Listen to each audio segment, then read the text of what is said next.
2013 সাল থেকে চলার পথ শুরু মনোবীক্ষণের। বর্তমানে জেলার মনোরোগ চিকিৎসার একমাত্র বিশ্বস্ত প্রতিষ্ঠান হয়ে দাঁড়িয়েছে মনোবীক্ষণ। মানুষের ভরসা নিয়ে পূর্ণ হলো মনোবীক্ষণের 13 বছরের পথ চলা।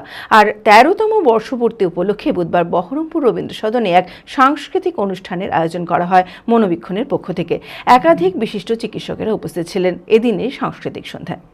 মানসিক স্বাস্থ্যের জন্য সবার আগে যে নামটি মনে ভেসে ওঠে, সুস্থ মনের ঠিকানা মনোবীক্ষণ। যোগাযোগ নাম্বার 7477799513।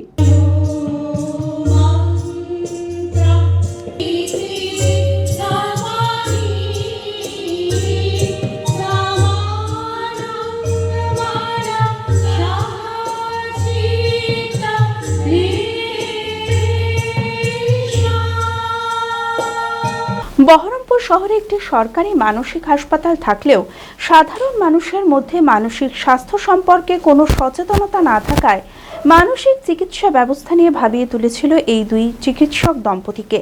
আর সেই কারণেই মনোরোগ বিশেষজ্ঞ ডক্টর রুদ্রপ্রসাদ চক্রবর্তী ও ডক্টর অরুণিমা চ্যাটার্জির তত্ত্বাবধানে একই ছাদের তলায় মনোরোগ চিকিৎসার অত্যাধুনিক পরিকাঠামো নিয়ে 2013 সাল থেকে শুরু হয় মনোবীক্ষণের পথ চলা। আর এই 13 বছরে মানসিক স্বাস্থ্যের সুচিকিৎসায় মনোবীক্ষণ আজ পৌঁছে গিয়েছে বহরমপুর তথা মুর্শিদাবাদ জেলার ঘরে ঘরে। একই ছাদের তলায় মনোরোগ চিকিৎসার কাউন্সেলিং, সাইকোথেরাপির মতো অত্যাধুনিক চিকিৎসা পরিষেবা, প্যাথোলজির পরিষেবা দিয়ে মনোবীক্ষণ হয়ে উঠেছে সুস্থ মনের ঠিকানা। আর প্রতি বছরের ন্যায় এই বছরও মনোবীক্ষণের 13তম বর্ষপূর্তি উপলক্ষে 1 জুলাই চিকিৎসক দিবসের দিন বুধবার বহরমপুর রবীন্দ্র সদনে বার্ষিক সাংস্কৃতিক অনুষ্ঠানের আয়োজন করা হয়। আমার সাথে এই মুহূর্তে রয়েছে মনোবীক্ষণের কর্ণধার এবং স্বনামধন্য ডক্টর অরুণিমা চ্যাটার্জি। নমস্কার। মনোবীক্ষণের এই অনুষ্ঠান আজ ডক্টর 13 বছর, একটা বড় সময়। কি অভিজ্ঞতা? 13 বছরের আমাদের পথ চলাটা সহজ ছিল বললে ভুল হবে। নানা রকম জটিলতা ছিল, চড়াই উতরাই ছিল, সেটা যে কোনো কিছুর পথ চলাতেই থাকে, মনোবীক্ষণও তার ব্যতিক্রম নয়। কিন্তু সকলের সহযোগিতা, সকলের ভালোবাসা আমরা পেয়েছি, সমস্ত মুর্শিদাবাদবাসীর ভালোবাসা আমরা পেয়েছি। এবং শুধু মুর্শিদাবাদ কেন, মুর্শিদাবাদ ছাড়াও অন্যান্য পার্শ্ববর্তী জেলাগুলি থেকেও যেভাবে মানুষ আমাদের কাছে এসেছেন, সুস্থ হয়েছেন এবং মানসিক স্বাস্থ্য সম্বন্ধে যে জাগরণ একেবারে ছিল না, সেই সম্বন্ধে মনোবীক্ষণ দীর্ঘ 13 বছর ধরে যে প্রচেষ্টা চালিয়ে গেছে।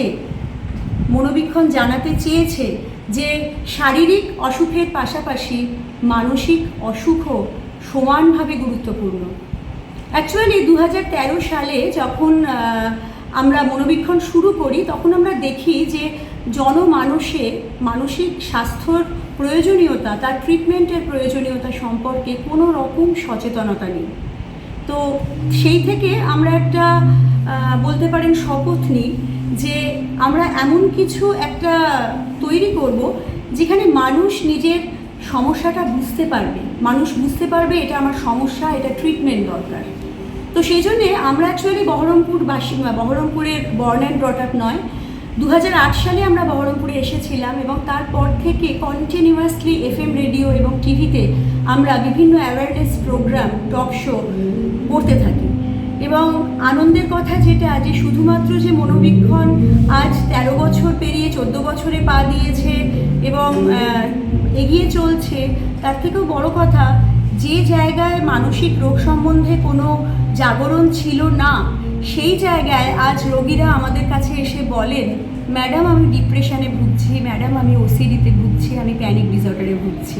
প্রত্যেক বছরই দেখি আপনাদেরকে এই সংস্কৃতি জগতের সাথে একটা ওতপ্রোত যে সম্বন্ধ, তার সাথে একটা ভালো সম্পর্কের সাথে আপনারা জড়িত, এটার কি রিজন? দেখুন, একটা কথা আছে যে রাধে সে চুলো বাঁধে। তো এরকম কোনো কথা নেই যে কেউ মানসিক রোগ বিশেষজ্ঞ হলে সে সাংস্কৃতিক মনস্ক হতে পারবে না। তো আমি আমার কথাই বলি, অন্যের কথা থেকে নিজের কথাটা বলাই ভালো। যে প্রতিদিন যেখানে 50-60টা মানসিক অসুখে ভুক্তভোগী রোগীকে আমাকে দেখতে হয়, তাতে আমার মনে যে কালো মেঘ জমে সেইটা দূরীভূত হয় গানে। তাই গান আমার কাছে অক্সিজেন, এবং এই গানের সূত্র ধরে সমগ্র বহরমপুর শহরের বিভিন্ন জ্ঞানী গুণীজনের সাথে আমার পরিচয় হয়েছে। তারা আমাকে ভীষণ স্নেহ করেন, ভালোবাসেন, তাদের ভালোবাসা আমি পেয়েছি।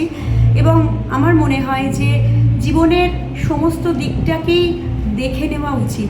একাধিক বিশিষ্ট চিকিৎসক সহ বিশিষ্ট জনেরা উপস্থিত ছিলেন এদিনের সাংস্কৃতিক সন্ধ্যায়। নাচে গানে জমজমাট হয়ে ওঠে মনোবীক্ষণের সাংস্কৃতিক সন্ধ্যা। চিকিৎসক দিবস উপলক্ষে এদিন একাধিক চিকিৎসককে সংবর্ধনা দেওয়া হয়। সংবর্ধনা দেওয়া হয় মনোবীক্ষণের প্রত্যেক কর্মীকে। মনোবীক্ষণের 13 বছর পূর্ণ হয়ে আমরা 14 বছর অতিক্রম করছি। বলতে গেলে মনোবীক্ষণের 13.5 বছর বয়সে আজকে এই ডক্টরস ডে সেলিব্রেশন। আমরা প্রত্যেক বছর আমাদের বার্ষিক অনুষ্ঠান এই 1 জুলাই ডক্টরস ডেতে করি। এই প্রোগ্রামের মূল উদ্দেশ্য হচ্ছে প্রথমত যে সমস্ত মানুষজন যারা ডাক্তার নন অথচ আমাদের এই স্বাস্থ্য আন্দোলনে আমাদের পাশে ছিলেন, যাদের না থাকলে, যাদের সহযোগিতা না পেলে আমরা আজকের মনোবীক্ষণ হতে পারতাম না, মনোবীক্ষণের তরফ থেকে তাদের সেই অবদানের স্বীকৃতি প্রদান। দ্বিতীয়ত আমাদের অনুষ্ঠানের উদ্দেশ্য আজকে এই চতুর্দিকে সোশ্যাল মিডিয়া রিলসের দাপাদাপিতে মানুষ যাদের নিজের সংস্কৃতি, আমরা আমাদের নিজেদের যে সংস্কৃতি যেটাকে ভুলে যেতে বসেছি, সেই সংস্কৃতির কিছুটা চর্চা করা, সংস্কৃতির চর্চার মাধ্যমে তাকে কিছুটা ফিরিয়ে আনা।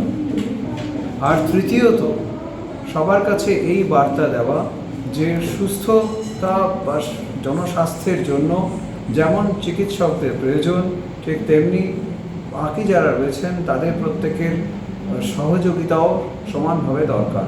চিকিৎসা জগতে একটা যে ভীষণ ডাক্তার এবং রোগীর মধ্যে একটা সন্দেহের বাতাবরণ তৈরি হয়েছে, সেই সন্দেহের বাতাবরণ কেটে যাক, আমরা সবাই মিলে গণস্বাস্থ্যের দিকে ধীরে ধীরে এগিয়ে যাই।